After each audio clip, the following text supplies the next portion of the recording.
What is up, everybody, and welcome into the All-NBA show, part of the All-City Podcast Network. It is good to be back, and I don't just mean me back from vacation. I mean the NBA back. We had a week off, Legs. I think everybody almost lost their minds. I'm your host, Adam Matas. I'm joined by Tim Legler. Legs, we watched some basketball last night. And I look at it like this. The NBA season started last night. That's how I felt.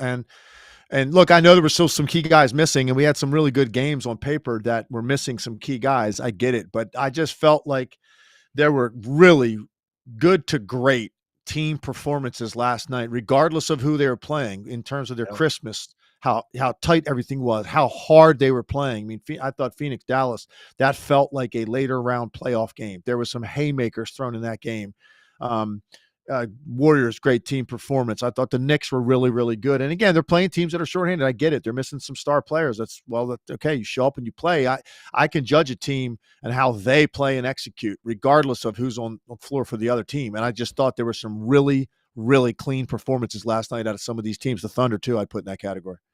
No question about it. Thunder, absolutely. And we're going to talk about all those teams and more, kind of do a quick around the league towards the end. We're going to key in, though, on the Warriors, the Lakers. We're going to key in on the Mavs and Suns and a handful of other games. But we're going to try to talk about as many as we can today before previewing the weekend. Because like you said, Legs, the season kind of picks up in earnest right now. And you really felt it last night with a sense of better execution than we had been seeing, better sense of focus, and all those things. So we're going to get into all that. But first, we are presented by DraftKings Fantasy Sports. Check out what DraftKings has to offer this season with code ALLNBA, because life's more fun when you're in on the action. DraftKings, the crown is yours. If you have a gambling problem, call 1-800-GAMBLER. Age and eligibility restrictions apply. Void where prohibited. See DraftKings.com for details. I want to start here, though, Legs.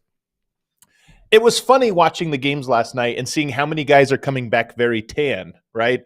And it reminds you that for most of these guys, this was a real mental break. And as somebody who just took my own mental break, for the week, it really does make an impact. And that was my first thing. I watched obviously Denver and Washington live last night. Washington, a team going nowhere. They get a break, and I almost wonder if it hurt their focus. They came back and looked like a very unfocused team. But for most of the good teams, it did feel like they came back refocused and, okay, it's go time. Can you just speak to what it's like coming out of the All-Star break when the end is now in sight, 25 games or so? What is it like for teams coming out of that break? And is there a noticeable intensity as a player where the intensity goes up after the break?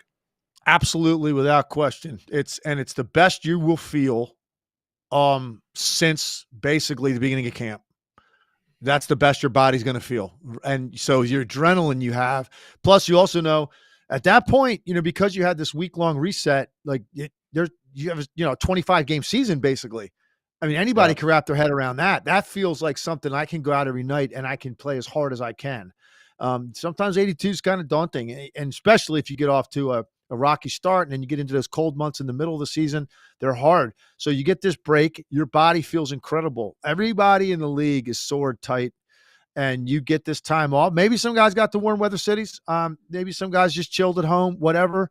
It's just a mental recalibration, and it's so needed. And so everybody going into last night that played felt better than they have probably since September.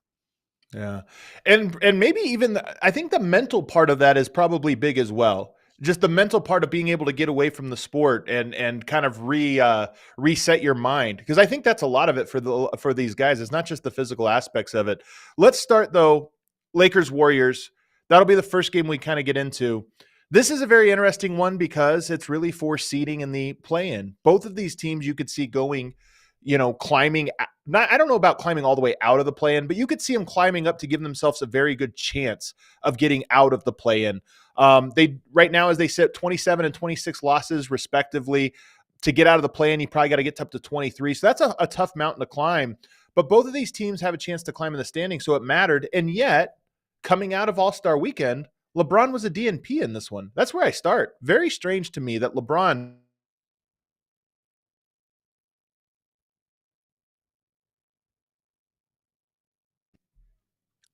Adam freeze. There you go. I thought you froze up there for a second. So if you asked me a Hold question, on. I didn't hear it. I apologize. Oh yeah, my question was LeBron was not there. Missed the game. He's a DNP coming off of All-Star Weekend. Is that strange at all to you? A little bit. And they talked about the ankle, right? And so people, of course, immediately go, well, what was he doing over All-Star Weekend? Why was he even there participating? Well, it's a big deal to the league, and it's not exactly taxing what they're doing there. So I don't think that's a big deal. He's not going to miss that. But I guess he's had some soreness going into All-Star Weekend, and he's, it still felt that way coming out. It's surprising. I was surprised he wasn't out there last night. I mean, most of the guys you don't expect to see the first night after break are guys that really had injuries that were missing time going into break, and that wasn't him. So I was surprised by that for sure. Took a little bit of something off the game, but I was impressed with Golden State. Like, they're just the way that they looked was they understand they don't care what's in front of them. You got a wounded animal. We don't care. It doesn't matter. We're running over it because right now they got to get wins, and they've got to make up for a lot of the things that happened to them earlier in the year. They lost a lot of close games. They've been in more close games than any team in the league, and they weren't winning those games. They dug themselves a hole. A lot of guys underperforming, a lot of distractions. Draymond suspended, Klay with his struggles. There was a lot going on with this team. Gary Payton gets hurt. So they now are rolling a little bit here, and they wanted to keep it going. So for them, they would gladly take LeBron not being there right now. They just wanted to get that win, and they were very sharp last night. And Curry set the tone. He came out and he just was running around frenetically. When he plays that way, he's so fun to watch because you can just tell some nights he's got so much juice in his legs that his running, the amount he's willing to run at the beginning of the game, Adam, sets the entire table for their team. And that's exactly what he did. Very first time he touched it, he came off a down screen where he ran from one side of the court to the other as hard as he could, came off a baseline screen, came out to the wing and turned his hip and shot it without any hesitation and drained to three. And you could just kind of tell, like, uh-oh. And he had 25 points in the first half, kind of feeding off of that. So Warriors were sharp. Curry especially so at the beginning of the game. Warriors have been sharp now for a handful of games, even coming into the break. I think they had that sense of urgency and knowing that every game matters. Their playoffs kind of start right now, so to speak. But I think there's also something I'm always curious about which teams look best with rest. Because in regular season, there's so much about fatigue and how deep are you in these things. But in the playoffs, you're going to have decent amount of rest and preparation. And so for me, the Warriors have looked really good executing. They've been connected. And then you get a game of a week off rest, and it's a blowout win where they played that type of basketball, that brand of basketball, which is what we know them for, where the ball's popping, 32 assists, and playing that connected style. So to me, I feel like that bodes well for this Warriors team, that they're a team that is going to have to struggle to make it to the finish line. But when they get a chance to slow down and rest and prepare, I feel like they have a pretty good punch in them. Yeah, they do. There's everything about them, the way they look with their body language and demeanor and confidence level is completely changed. It's transformed. And that's what winning does, and it's not just winning game here. That's stringing together wins. And that's what they're doing right now. So just everything about what you watched last night, from the way they played, the intensity with which they played, how crisp they were with their decision-making, 9 turnovers. I mean, Steve Kerr, you will take 9 turnovers out of this group every single night. That's an incredibly low number for a team that moves it as much as they do. And traditionally, in the Steph Curry era, they've been sloppy and careless with the ball. It's one of the things that's held them back. They had 9 turnovers last night. They out-rebounded a bigger team in the Lakers by 7. So they were gang rebounding, on the glass, guards coming in, grabbing long rebounds. They looked juiced. And you know what else was different? And look, that building's always great. It was on fire last night. It was electric. And it's because of, they're winning, but also the start Curry had. Yeah. Everybody senses that this guy's about to do something special tonight. You can tell early how he looks. He's not bottled up at all, man. He's getting to his spots. He's getting to his step backs, creating space against bigger guys. And then that quick release. He had a 3 where Anthony Davis, came out to help on the screen, and he was just not quite out far enough. So Steph just pulled it from 30. and the reaction, just looking at the lower bowl, watching the game on TV, and just looking at how many times people are out of their seats in the first half of the game. It felt like a playoff game at Chase Center. Like that's what it felt like last night. And it was fun, exciting. Like they're relevant now. They're relevant. You can't ignore it. They're playing great right now, and they're figuring some stuff out. Look, Klay, second game off the bench. He wasn't very good offensively last night, but I was very impressed with the fact, Adam, he had 5 assists, which isn't some huge number, but it was the ones he got were like really good assists, like playmaking assists, off ball screen, getting downhill and hitting dive guys. Trayce Jackson-Davis, the top of the list. He was recipient of 2 or 3 of those. And even at the beginning of the game, I noticed stuff like this. I'm watching the bench, and Klay, like Steph hits his first shot. The whole bench is up. They're all in the warm-up still. It's their first shot of the game. Everybody's up, and they're, very demonstrative, including Klay. He's up in the middle of the bench squad, like embracing this thing, man. And no point did he look upset with himself that he was missing shots. Like that's a change, because he usually is so frustrated looking when he's missing shots. He didn't last night. He just kept playing. It was 1 for 9 from the field, but he did have 5 dimes, 4 boards, and he always plays solid defense. So he contributed, and he was okay with it mentally. And I think that's been a drain on their team that's been lifted a little bit too. I noticed that last night. Yeah. One of the things that's so important for the teams like the Warriors that like ball movement, that's so important. It's not always making the great pass. It's getting the ball where it's supposed to go quickly, even if it's a simple pass. And so there's so much of that. And that players like a Klay, a Wiggins, Draymond's going to be the guy that's going to be making some of the tougher passes, Steph some of the tougher ones. But a lot of times it's just, hey, get the ball. And if you're not open, make the decision quick, because now you're making the decision for the defense that much quicker.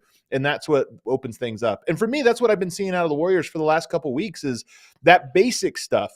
Just get the ball moving, go to the next guy, because that big opening is right around the corner. Is there anything else you said? Go ahead.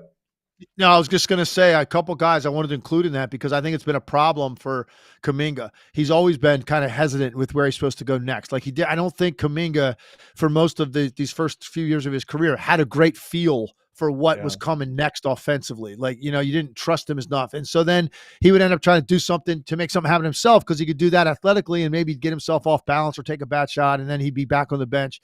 He's better at it now, like understanding, like you got to just get it to that next jersey that looks like your jersey, it's open.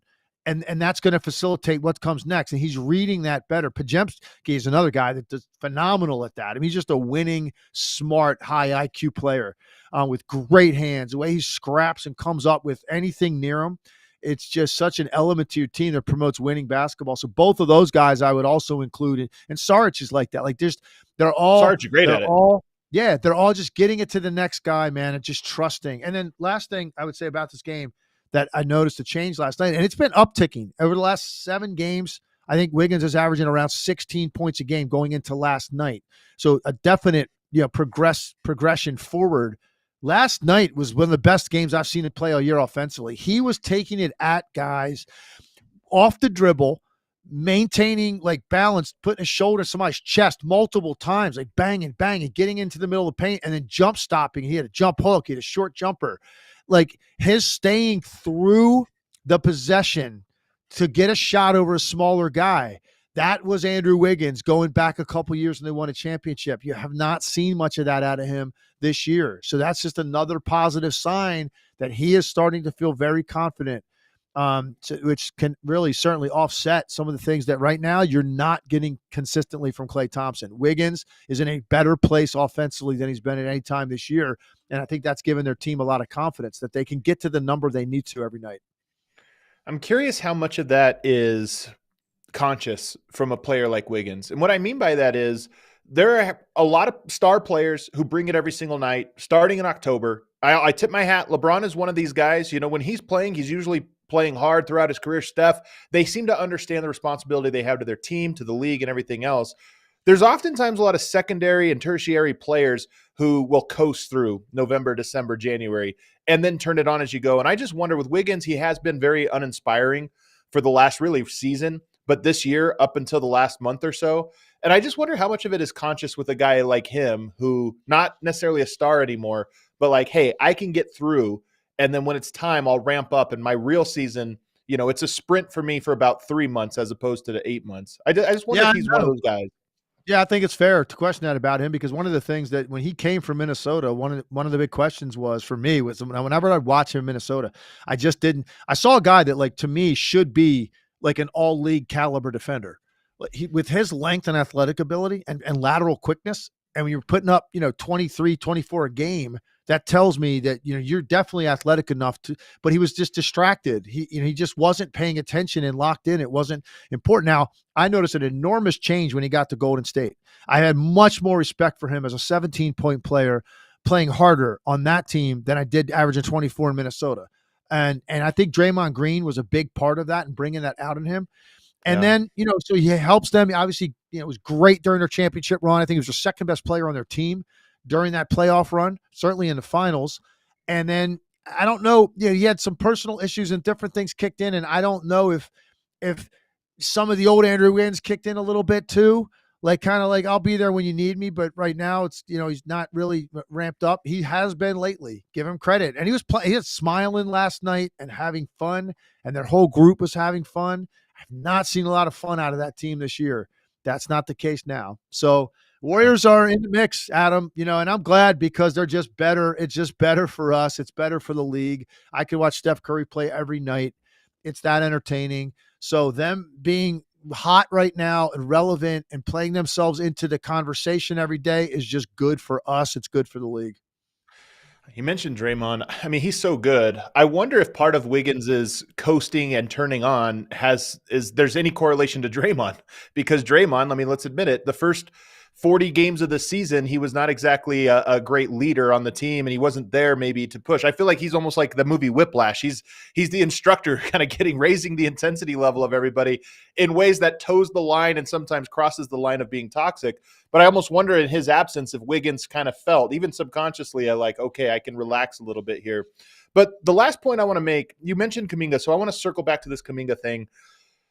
The hardest thing, you mentioned him moving the ball, making the reads quicker. The hardest thing I think to do as a role player in the NBA is move the ball quickly, make quick reads at getting the ball out of your hands when you don't trust your team. And when you feel like maybe you're being frozen out, because now you're asked to, I get the ball out of my hands, I'm not going to see it again. A lot of guys feel if I get the ball on rare occasion, I touch the ball every 4 possessions. If I touch it and don't shoot it or don't do something with it, I might not see it again. And I think with Kuminga this year, the Warriors have a lot of great storylines kind of underneath the surface, the Klay Thompson one. But the Kuminga one is also there as Steve Kerr and the team have given him more trust, he seems to have become a better version of himself, which is interesting. Mm-hmm. Oftentimes you want a guy to earn it first and then get elevated. And it almost feels like the team had to say, no, we trust you. And with that trust, now he is trusting the team. So that's something I see with Kuminga that I find very interesting. I think that's 100% accurate. I think they finally reached a point going into this season, and it didn't start really at the beginning of the year. It took a little time at the start of the season. Just talking to people when I went out there before the year and I interviewed all those guys, I got the sense that it was like, we're going to find out. So it's almost like they made up their mind before maybe he was even earning it, that we're going to find out now about him this year. And they have, and I'm happy for him because I believed in him. I certainly, I know better than to write a guy off, but he's 21 years old. It makes no sense with that kind of talent. But, you do start to wonder, is it going to happen with this coach, with this group? Because I did notice, like, as the year would go on, less and less trust in Kuminga, certainly almost non-existent trust in the playoffs. And I just didn't know, like, sometimes guys can't break through that barrier with the same group. And that's why I was always wondering, like, is he going to just be one of those guys that leaves year 4 and goes somewhere else, maybe to a mid-level team in the NBA, and starts and plays 35 minutes a night and knows he's getting that every night, and now we've unleashed him. And this was a major, important breakthrough for them. And I trust him now. They trust him. You kind of know what you're going to get out of him. On a bad night, it still looks pretty good, and that wasn't the case before with Jonathan Kuminga. Is there anything on the Lakers side of things that really stands out to you? The one thing I'll say about the Lakers is the Warriors have this sense of urgency of the clock's ticking, time's running out, we got to do. And the Lakers on the other side almost have less of that than I would expect for a team in their position. And it's not just last night's game. I mean, again, no LeBron, some things some external circumstances, but I just mean as a whole. The team to me doesn't seem to have that sense of either its belief or urgency that you would think they need given their positioning.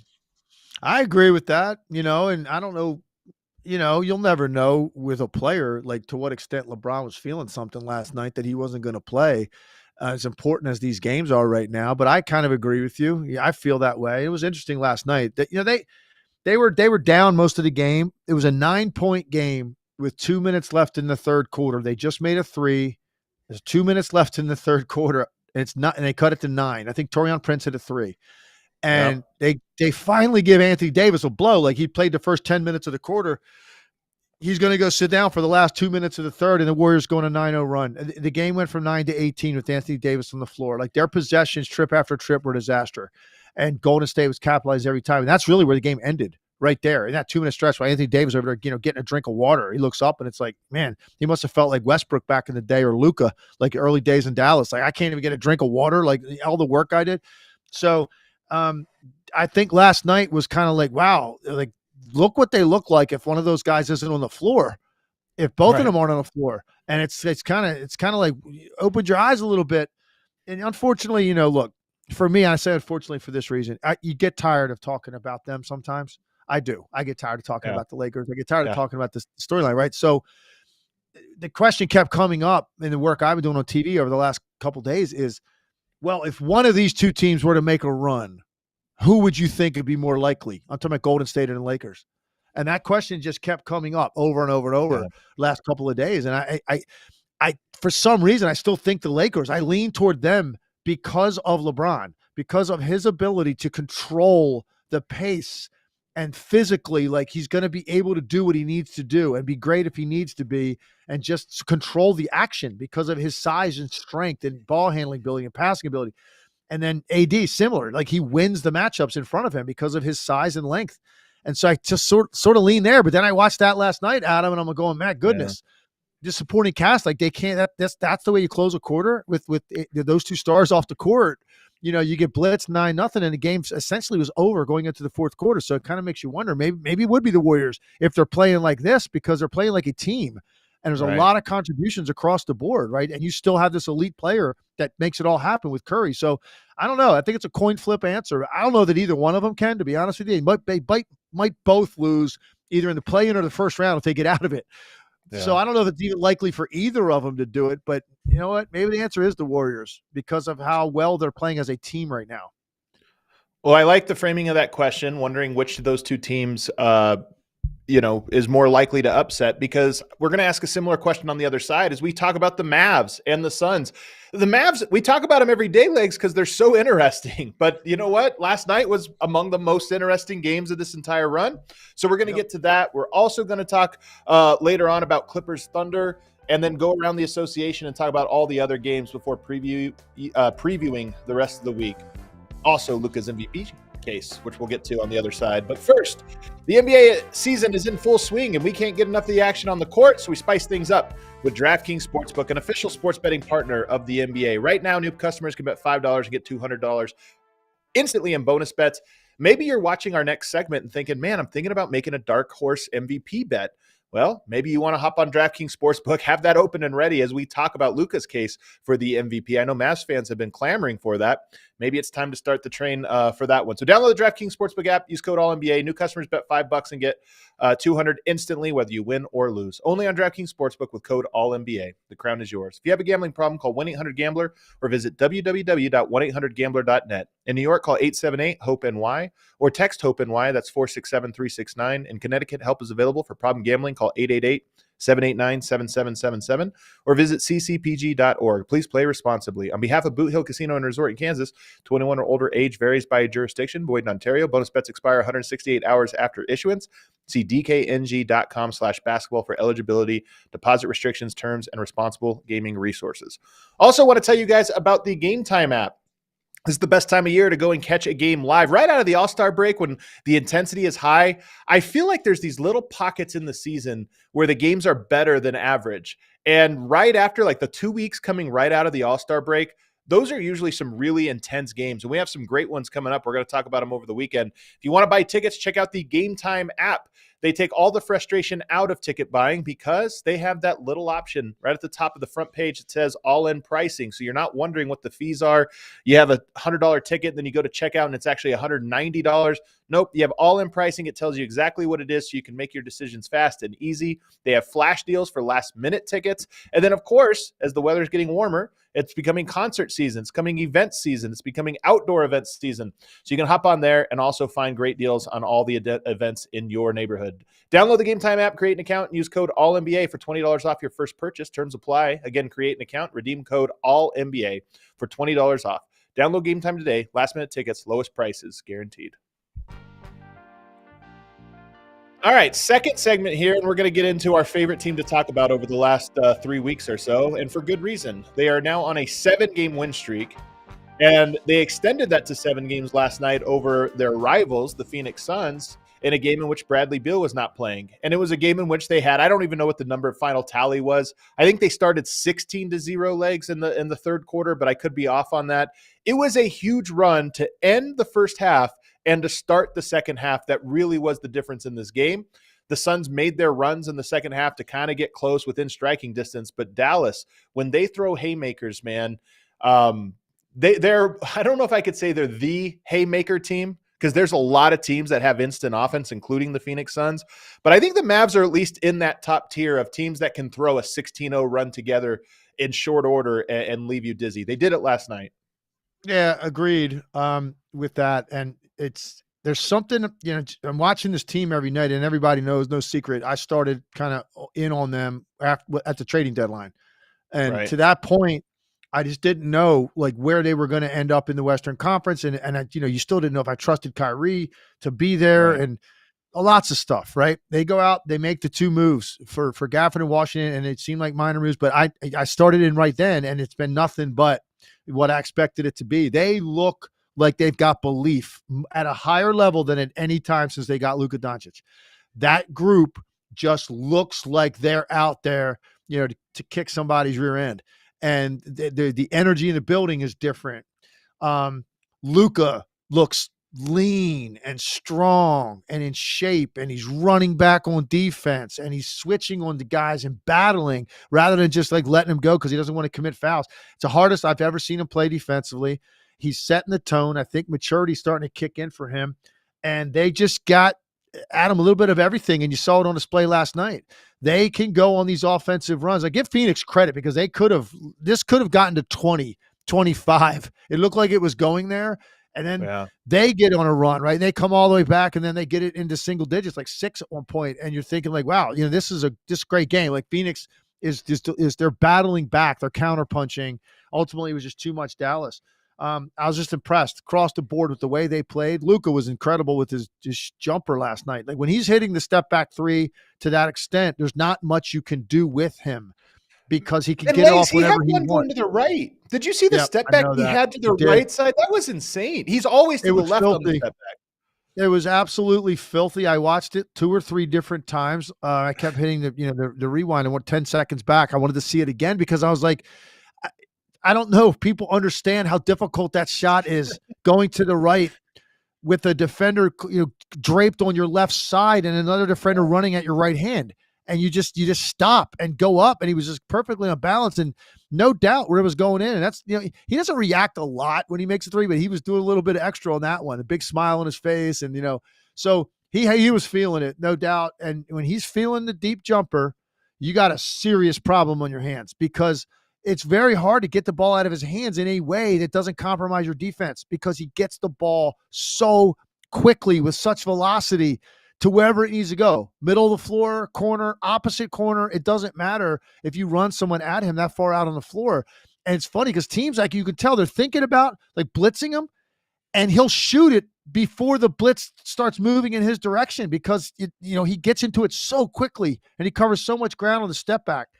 When he's feeling that shot, you really do feel like you're completely at his mercy. There's nothing you can do to affect them, and that's what I felt. And Kyrie had some electrifying moments last night, like in the open floor and some of the stuff he was doing. And then they got their typical role playing contributions and the lively legs, the young legs, the fresh legs running and jumping all over the place and guarding guys. I just really like watching this team right now more than I have at any point since Luka Doncic entered the NBA. I enjoy watching him play right now. I think Kyrie is the most spectacular player in the NBA. It's either him or Wembanyama, probably, when you just talk about spectacular. Not saying the best, but he just does stuff to me every single night that I'm like, you got to be kidding. That fast break, the footwork, the everything else, and then finishing it right inside hand across his body. You just think, who thinks to do that? And it almost felt like there was an easier way to get there, but he just contorts his body in a way that both looks difficult and effortless at the same time. Well, he might be the best finishing small guard this league's ever seen. I mean, he's ambidextrous. He can go either hand to finish. He manipulates the ball in the air to move it around shot blockers. He's got all kinds of English that he puts on it, like he did on that shot you're talking about, which again, watching it live, I saw the bench reaction, and they like 5 guys jumped up at the same time, and I was like, I thought he shot it left-handed, which would have been a great shot. Yep. Yeah, it would have been a great shot anyway. But then when you see the replay and you're like, wait a second, he kept the ball in his right hand the entire time and shot it like with this reverse English this way as he's falling to the ground. Like it's so his creativity and like the fact that a guy that size goes in there to the rim knowing he's going to get resistance by a backline defender, and he just doesn't really ever panic. He doesn't release the ball until he's ready to release the ball. It's a special quality. Most guys don't have that are small guards. They're thinking about getting it up like some sort of floater or quickly shoot it before they jump, and before you're ready to shoot it. He never lets go of the ball until he's ready.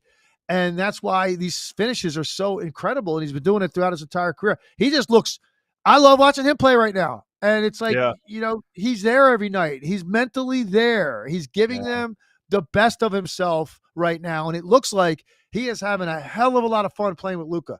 And I didn't know that was going to be the case when he went there. Agreed. But they've got it figured out right now. Whatever's going on, it's working. And they look great right now. They really do. And they got a lot of ground to make up to get into like a home first round, 4 seed or something. They got some work to do, and I don't know if they'll get there. But I do think that this team is going to win at a really high level the rest of the year if those 2 players are healthy. I don't think there's enough conversation about how good of a pair that has turned out to be, because you're right. I think a lot of people thought maybe there's conflict, personality, distractions. Do they want to be there? Maybe does Kyrie want to be in LA and all those markets? But the way they play together, man, is like art. They're like 2 great guitarists just riffing off of each other. It's really something to watch. The other thing I'm interested in, and I texted 2 Mavs people before I did this show just asking, hey, what is the ideal starting or closing lineup for the Mavs? And I got 2 different answers. And that tells me that there's something intriguing there. I don't think it's a bad thing that you don't necessarily know exactly what your core 5 is, but I actually liked, because they have so many combinations. I love the fact that they can just throw interesting combinations on the court for 48 minutes. But last night, I liked the combination of Kyrie and Luka with Lively and Washington in your front court, and then Josh Green, who I think I'm higher on than most people, just because I think he does exactly what he's supposed to do. That 5 to me might be my favorite 5 that they can roll out there. And I'm curious if you have a 5 that you like for that group in particular. Well, I think certainly PJ Washington, Kyrie, and Luka. And then the other 2 spots for me, I'm perfectly fine with what you said, which is Green and Lively. If you want to replace those 2 guys with Gafford and Hardaway, I'm okay with that too. And I think part of that is going to be dependent on what they need. Like, is it one of those shootout type games where you got to match buckets? Then you might see Hardaway.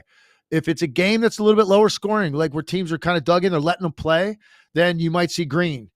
So I'm fine with any of the combination of those guys. I just think, and you saw it last night, Gafford, man. Gafford has an edge to him. Like he's got a nasty edge to him in terms of wanting to go meet you at the rim. And he had a great block on Booker. He had another play where he kind of laid Booker out. He went for the ball, but he hit him hard, knocked him to the ground. They took a look at it.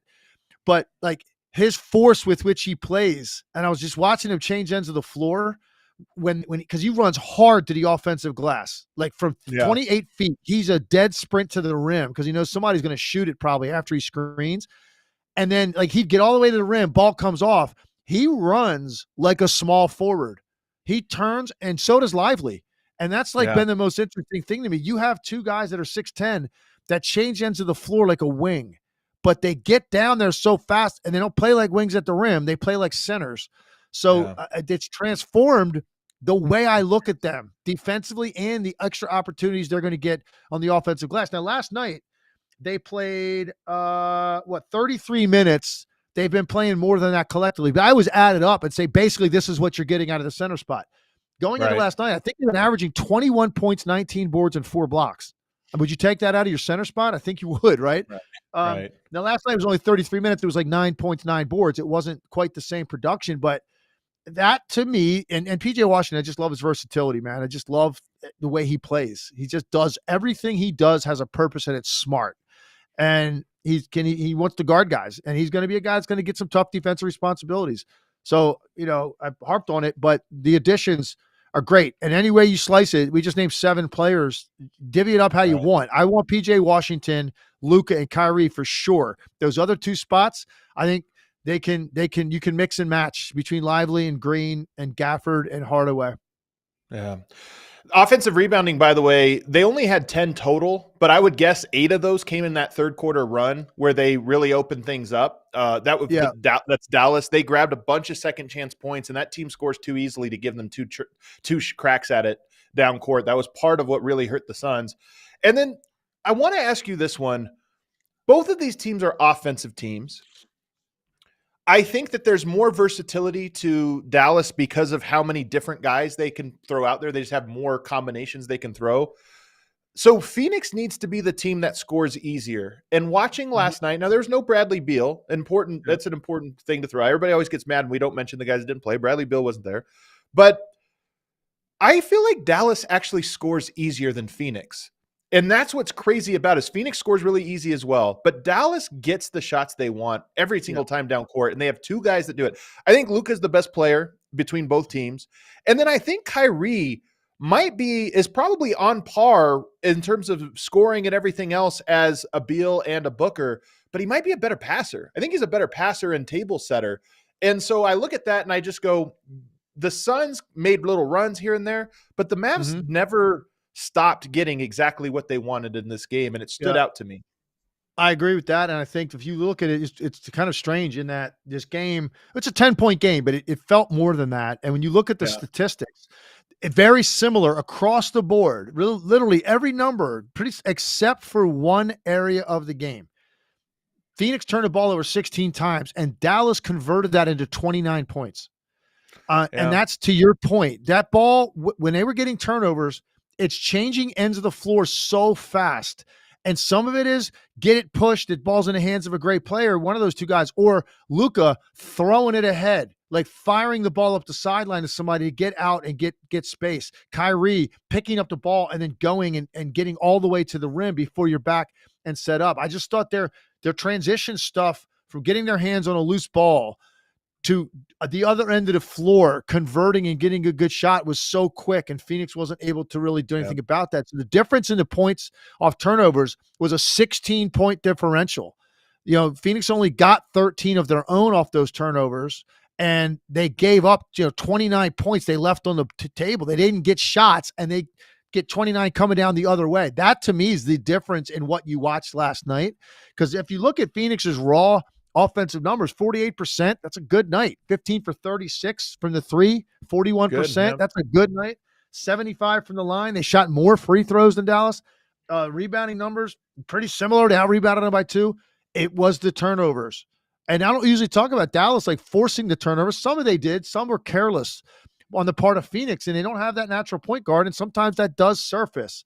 But to your point, everything that Phoenix did wrong, Dallas quickly capitalized on. And that, to me, was really the difference in the game. Let's go over to MVP now. Actually, I have one more thing before we get there. And that is, I sent you a clip as I was watching this game this morning, and it was of Kevin Durant with a really bad turnover. You mentioned the 16 turnovers. Booker had 4, KD had 5. I think it's a sneaky Achilles heel of this Phoenix Suns team that Kevin Durant is really deficient when teams trap him, especially when they're smart about how they trap and zone up. And now look, Phoenix built a roster that creates vulnerabilities in your defense when you trap. If you can get the ball out of it, they're going to score on you, more often than not. But Kevin Durant is kind of sneaky bad at getting trapped with the ball. And I thought last night, especially during that run, when the pressure, when you get timeouts and you come out of a timeout like, okay, what are we going to do? KD gets trapped along the baseline and makes really elementary turnovers, traveling and not reading the court, holding the ball for too long.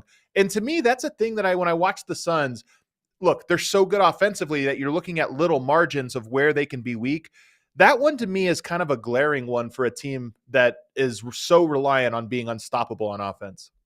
Yeah, it's a good point. And actually, I saw, even ones you sent me, I saw a couple more and it wasn't Durant's fault. It was their spacing was so bad. He's getting trapped, pinned toward the sideline. And look at the weak side of the floor. You got a shooter in the opposite corner, a shooter in the opposite wing, the middle of the floor completely wide open, and no one slashes to the rim. No one flashes to the middle as a pressure release. And I know Durant is going to be real frustrated when he watches that film because I think one of them, he was kind of stepping away from the trap and stepped out of bounds, and it was a turnover. But he held the ball for 3 or 4 seconds, waiting for someone to break open. And yet, like a shooter strong side corner, he couldn't throw it to him. He was 5 feet away from him. A guy at the top of the key and then 2 shooters on the opposite side of the floor. The middle of the floor was wide open. No one slashed there. So they've still got some things that they're going to have to continue to iron out and work out when you're not playing with a true point guard and a table setter and a guy to organize them. And you got 3 scorers as your majority ball handlers. They need more time together to work that stuff out. And so fortunately, we're not entering the playoffs now. They've got 26 games left to do that. And hopefully Bradley Beal plays more than he misses because, man, goodness, this guy's having a hard time staying on the court. Let's get into the MVP part of this because I've always hated the MVP discussion, especially the October-November MVP discussion. It seems like it starts up November 1st and we're doing all this stuff. But I think that now is when it becomes interesting. Right now is when you can start to really say okay, it doesn't feel like a hot take. It doesn't feel too early. We can start to look at it. And Luka, I've been hesitant to put him here, not because he hasn't been having a great season, but just because, again, historical precedent about seeding and everything else.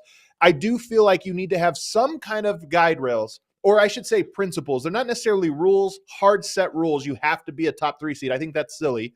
But I do think that there are these principles that, hey, if a player is a 7, 8, 9 seed, you have to ask how much of an impact are they making, and are we sure we can quantify that?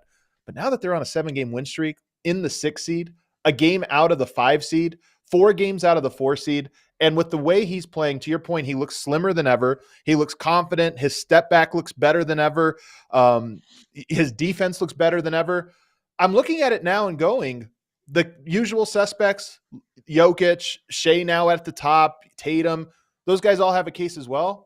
Luka, if we just put it in a vacuum and forget the context of the record, is right there or even above them. And now the record's getting up there to where that's becoming less of an issue. So what do you think of Luka's chance here to take the MVP? I actually going to put him as the favorite for me now. And it's because of, based on my belief of what Dallas is going to do the rest of the year. And you're 100% right. Look, precedent's been set, by the way. It's not common. But if I recall, was Oklahoma City like a 6 seed when Westbrook won that award? When he averaged a triple-double? I think they were a 6 seed that year, and he won it because, Durant had left them.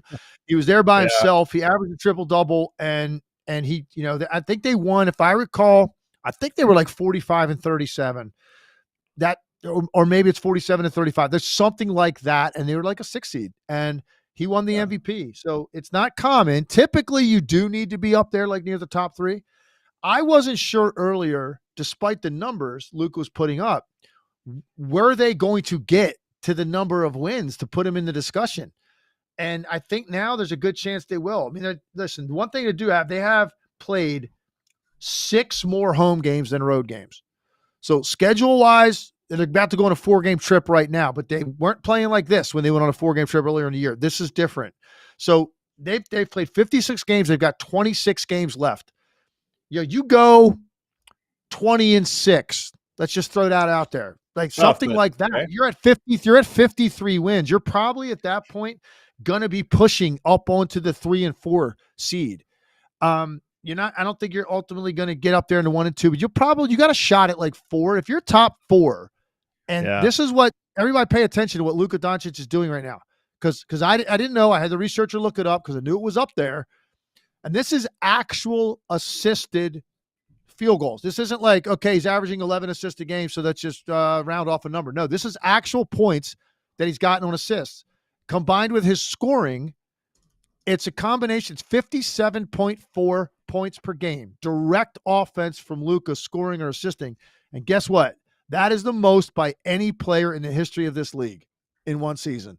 No player has ever done it. Tiny Archibald had the record in the early 70s when he led the league in scoring and assists. Now, 3-point shot wasn't there, so that, maybe he would have been higher, but he's not. Bottom line is Luka's playing in modern basketball, but that's the extent to which he is dominating right now. He's basically responsible for half of the points they score every night. And so that's what he's doing. This is historic stuff. And we know he's a clutch player. Like he's great when you need him to be. He's worked harder at his defense, harder at his conditioning. The only thing that was going to hold him back is your team going to have enough regular season success. And I didn't know that it was going to happen, but now I kind of think, Adam, I think they're going to be north of 50. So 20-6 puts them at 53. Well, what if they go, 17-9, which is, reasonable with the way they're playing right now? That's 50 wins. If he gets north of 50 with this kind 50. Of prolific offense, if he gets 50 and he's doing this, and I don't think that's going to drop off. Yeah. There you go. That's why I'm putting him right now as the favorite, because I don't think anybody has grabbed control of this. I think it's wide open when Embiid went down, and Luka wasn't getting talked because the team wasn't good enough, but now they are. Watch out, because this is the best offensive player of the group, and they're now starting to win games, and people are paying attention to it. So I think Luka right now for me is my favorite. The word's narrative, and narrative requires round numbers. Easy to digest numbers, Legs. You know this. Like you're hopping on First Take or doing one of these shows.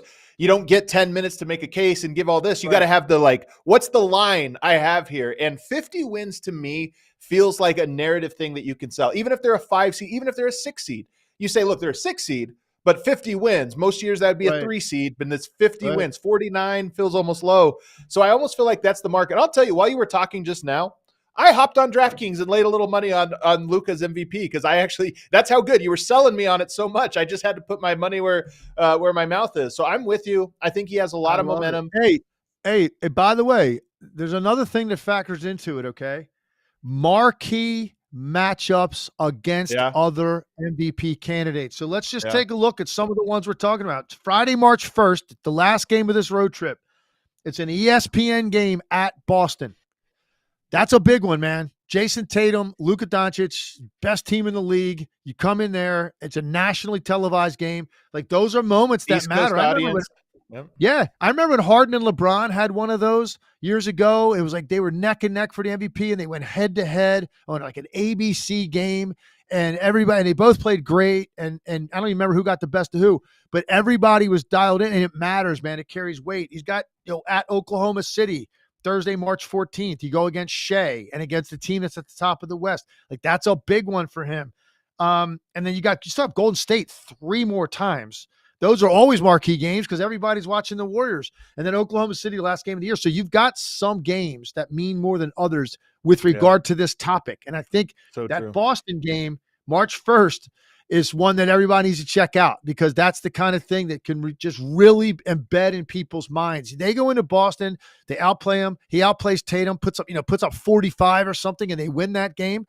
People remember that. It carries more weight. So those are the other moments like to look at, the big marquee games on their schedule remaining, and what Luka does in those. Let's move on to the other team that I want to talk about tonight, which is the Thunder and the Clippers. Another great game and another statement win, I feel, for Oklahoma City. They keep getting these big matchups against the other West top teams, and they keep coming out on top. This one, a little bit of a blowout, 129-107. I have my first note, or really my biggest note on this one. I think there is a huge leap coming for the Thunder in the coming years, probably as early as next year, although you're already seeing it this year, in Chet Holmgren's playmaking. Because we both talked early in the year about how impressed we are by Chet's ability to get out of the way.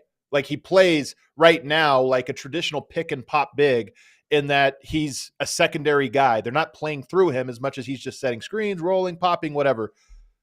lately they've been giving him the ball and he's been more confident driving or just playing through him almost on like elbow actions. Now it's not a whole lot, but I've seen enough of it now to say, all right, a year from now, 2 years from now, you're going to be able to actually play through him and draw the other bigs out of the paint and also just allow him, oh, we got switches. Now we're going down to him in the post or we're going to him on the elbow. And right now they're so good with Shea and Jalen Williams and Giddey, dribble penetration, drive and kick. They're a drive and kick team. But I think they're going to have a second. They're not going to lose that, but they're also going to have the secondary way to beat you, which is through playing through him. And they did that last night. There were some really big plays with Chet getting the ball. And I just watched that and I go, that's when teams become unstoppable, when they have two avenues of beating you offensively. So you put a lineup out there that can stop one, now you're vulnerable to the other, or you overload your defense to one and you're vulnerable to the other. So I'm just curious what you think about that. Chet has not been a guy they've played through, and I think that's coming. They haven't, and he's capable, and it is coming, and that's the evolution, for him. I sometimes I look at him, and it's like he's an AI, because he doesn't change his expression, and it's the same line like every night. I'm just looking at his game log. He's been over 50% from the field 8 straight games. And, he takes shots that he can make, but without looking like, he's a non-offensive player. It's weird. Not many guys can strike that balance where they're still putting up 15, 17, 20, like every single night, but not taking a lot of shots. He finds a way to do it. And he's shooting 47% in February from the 3-point line. So like his shooting splits are so good. That's like the next thing. And we know what he does defensively. The next thing is, man, get him more involved in the dribble handoff game. Get him more involved where you throw the ball to him at the elbows and let him turn and face and make plays out of that as he gets more and more comfortable. That's definitely coming because he's good enough. He's smart enough. He completely understands how to play, and it will come naturally to him the more he gets it. And by the way, it's going to be coming along at the same time. We've already seen this incredible growth from Jalen Williams, who wasn't really a guy that was capable of necessarily carrying an offense when Shea was out of the game early in the year. He is now. Shea goes down, that ball goes in Jalen Williams' hands, man, and he is going to be running ball screen and ISO and shooting step backs if he wants and anything else, and he looks very comfortable doing that. So now they can incorporate Chet more and more into the non-shooting aspects of the offensive end of the floor. Look out. Yeah, will it happen this year? I don't know. It's just so fascinating to me to see. They've been on this run. I was doubtful early, and I haven't doubted them for a long time. But I still don't know exactly what this is going to look like. And I shouldn't doubt him. You blast a team like that last night, that should be enough of a statement. But there's just so many good teams in the West. I don't know what the matchup's going to be. And I think matchups are going to be everything in the first rounds of the playoffs, in particular in the Western Conference. The other thing I have I have 2 more notes, really quick notes here. One, the Thunder started Giddey, as they always do, in the first half and didn't start him in the second half. I think it's the 3rd time that's happened this year, Legs. And by all accounts, he seems fine with it. And to me, one of the things I like about the Thunder, these are the teams that I put together where I think I like every player in their rotation. It's the Thunder, and I love Cason Wallace. Obviously, Gordon Hayward they just added. I love Kenrich Williams. Kenny Hustle is one of my favorites. Wiggins. I like all the guys they have, and they seem to have the ability to say, hey, it's not your night tonight, Giddey. We're going to go instead to Isaiah Joe, and it works out just great. I think the Pelicans have that as well. I love all the guys that are in their rotation. I think the Celtics, they have a solid rotation with no, weak points. The Knicks, even though I'm not the biggest Julius Randle fan, like I like all their players. They're all good. I think the Timberwolves are that way. And I think the Mavericks now with their newly acquired pieces are that way. Those are the only teams where I look at it and I don't go, ooh, I don't know about that guy in a playoffs. All those teams have guys that are playable and are good, in my opinion. No, I completely agree with you. I think to your Giddey point, it's interesting. He's an enigma, man. He's a mystery because as what I just said about Chet Holmgren, I'm just exact opposite of true of Josh Giddey. Like his game logs looks like a polygraph. Right? This is what it looks like. Right. In his, I just said what Holmgren had. I don't know how many consecutive games I said over 50%. Well, Giddey in the last 10 games has 5 games over 50%. And 5 games under 40%, including some in the 20 and 18s. Like, so it's you really don't know necessarily night to night. Now, look, I do think there are things about his game that promote good offense, even when and he's just not a very good shooter. And I think he's lost even more confidence.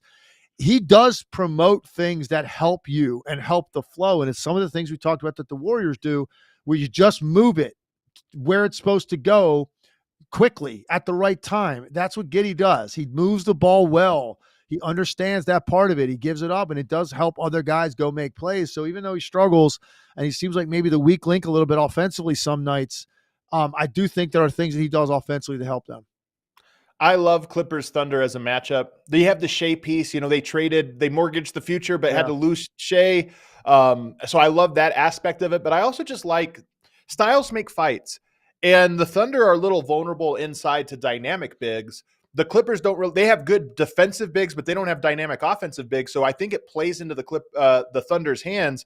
That wasn't a great showing from the Clippers last night. I think they're better than what they showed, especially Kawhi Leonard. But I just like the wing defense that the Thunder can throw at the Clippers. And I think that series would be a really fascinating one. And I also feel the same way about Mavs-Suns. We got 2 games last night that the Thunder Clippers we might see. That might be a second round matchup. Very good chance of that. But the Mavs-Suns one we probably won't see. But both of those matchups to me are among my favorite ones out west in terms of the just styles make fights if you could pair 2 teams together. Is there any others that you look at just off the top of your head that you say, man, I would love these 2 teams are a great styles make fights matchup? Yeah, Minnesota and Lakers, or Minnesota and Denver. I think I would like to see that because of the size of the front line going up against Jokic. That'd be interesting to me. Lakers Warriors would be great, but I don't see any way that's happening. It's happening in the play-in. Yeah, I mean, unless they both get out of the play-in. No. And then it's happening in the play-in. It's going to be they're going to play. They're going to play then. Yeah, but in a one-off. I meant a best of 7. I want to see a best of 7 with those 2 teams. Super compelling. Now, you could give me a hat with all those teams written down on a piece of paper in it. I could pull out any 2 and make a great argument why this might be the best series of the Western Conference playoffs. Literally, whoever you pull out, I'm gonna look at some of those matchups and what that could look like. That's how great it's going to be. The Western Conference all the way through, starting from the play-in all the way through. Every round, every game is going to have meaning, and it's going to be a wild ride, man. Yeah. We got to go quickly here. We didn't make it into going around the association, talking about all these other games. I do want to mention Jokic last night. They were playing the Washington Wizards. Arguably the most sad team I've ever watched in my life last night, by the way. You know what? I got a nickname for them right now, for the Washington Wizards. Nickname, I call them Urgent Care, because that's where you go to get better. If you want to get better, you go play the Wizards. So their nickname's Urgent Care. Well, right? You got a problem, something ailing you, Adam. You go see the Wizards. You're gonna come out just right. Something was bothering me, and I watched the Nuggets beat up on the Wizards, and I do feel better today. You see what I'm saying? There you go. Jokic had a second triple-double on 100% shooting last night. He was 10 of 10 from the field. It's the second time this year he has had a triple-double on 10 of 10 from the field. It's unbelievable. It's fun. Look, we could throw it out. We've had 70-point games against bad teams. We've had these different weird things. But I will say, I do love that Jokic's version of stat padding against bad teams is perfection. It's not necessarily volume. It's just, you know what? I'm not missing tonight. I'm just going to have a triple-double, no misses. Right. That's it, man. You can't lose, so just be super selective and put up one of these crazy numbers. Why not? I hear you, man. All right. We're going to go into Who Won the Week to get us out of here. And guess what, Legs? Nobody played this week. Who won the week divided by DraftKings Sportsbook? I think everybody lost the week. All-Star Weekend, I know you guys talked about it, was a dud, as it always is. That we had 4 days off of sports, and I feel like every story that the talking heads got into this week was annoying. He just showed NBA media, man, when the games go away for a few days, they just start fighting about everything, and it was very strange. But I do think there's I'm only nominating one person for you this leg. Steph Curry. Steph Curry was the star of All-Star Weekend. The shootout with Sabrina was incredible. It was the highlight, I think, of All-Star Weekend, to be perfectly honest with you. And then, of course, he becomes the 6th player to score 23,000 points, 6,000 assists. He joins LeBron James, Russell Westbrook, Kobe Bryant, James Harden, Oscar Robertson, Jerry West, and John Havlicek. And, of course, he led his team, the Warriors, to the one win that they got to play over the Lakers. So who won the week? I give you one option. Do you have any others? Yeah, I do, actually. I like that. So let's stick it to All-Star Weekend. Keep it All-Star Weekend related, basically. You could make a case that Sabrina Ionescu did. Yeah. And and I was watching her She was warm up for incredible. that thing, and she wasn't shooting great in the warm ups, and the camera was on her, and I was thinking like, oh man, let's see what happens here from the NBA line. Like this, is this going to affect her? And then she just comes out and drains her first 5 on the first rack, man. It was so impressive. So you could say her, you could say Lillard. Look, the guy took home, hardware 2 different ways, 3-point shootout and All-Star game MVP. And look, that stuff all goes on that Wikipedia page, right? It all goes on your sports reference page, right? So it all goes on there now. And we did a segment on this today. Most pressure on them the rest of the way. I put Lillard in my top 5 because he's on a team that's expecting to win a championship. No matter how they look now, they paired them up. They expect to win each and every year. He's paired up with Giannis. They're going to expect to win. He's never come close to it. They're going to need him in a big way. He's got to be better than he's been to this point. So I think he's gotten a lot of pressure. So go ahead and enjoy the weekend. He took home some hard work. Great. He puts that on his resume. It's awesome. Now he's got to get back and help them. And I've got one last thing about All-Star Weekend. I know who the loser was. We had the winner. I knew the big loser was Shaq, because he kept getting dragged out onto the court to get dunked on. It's like, he got dunked on like 8 different ways in the dunk contest. The dude's just trying to enjoy his night, man. Let the guy have a drink. He's got a suit on. Let him just have a cocktail in his hand and sit there and enjoy the damn contest. Instead of getting sucked out there with GoPros and everything else because he's such a massive human being. You want to jump over. I felt bad for him at one point. Like, let the guy relax and enjoy the weekend, please. Yeah. Legs, it's so good to have to have basketball back, man. Actual games to talk about. We're done with the theoretical basketball. And people, if you're tuning in for the first time or if you've been tuning in, it only gets better from here. Legs and I love real basketball, real hoops. Real hoops ratchets up a little bit, from now all the way until June, and I can't wait for it. I know this show's only going to get more and more into the weeds as the teams start to show their hand more. They refine their rotations more. This is where it gets really interesting, and I felt that last night. Watching all the games, seeing all the storylines emerge, I just felt like, man, really season started for me last night. Adam sees that was opening night for me. Now it's a sprint, and every night you're going to see increased level of intensity the rest of the way, and as these teams sort of jockey for seeding. Great games too. Heat Pelicans tonight, Bucks Wolves tonight. Those are great ones. Celtics Knicks on Saturday should be a really good one. And then you get into Sunday. I'll be doing that game, by the way. Hey, if you want to watch that game, you want to hear a different call, go to ESPN Radio, man. I'll be calling the game with Chris Carlin at the Garden. Celtics Knicks. I can't wait. That's incredible, man. Definitely tune in for that one. And then over the weekend on Sunday, Kings Clippers, Nuggets Warriors, Mavs Pacers, Lakers Suns. All of those are bangers, so we're going to have no shortage of stuff to talk about on Monday. Thanks for hanging out with us, guys. Hit the like button. Have a good weekend, and then we'll see you on Monday.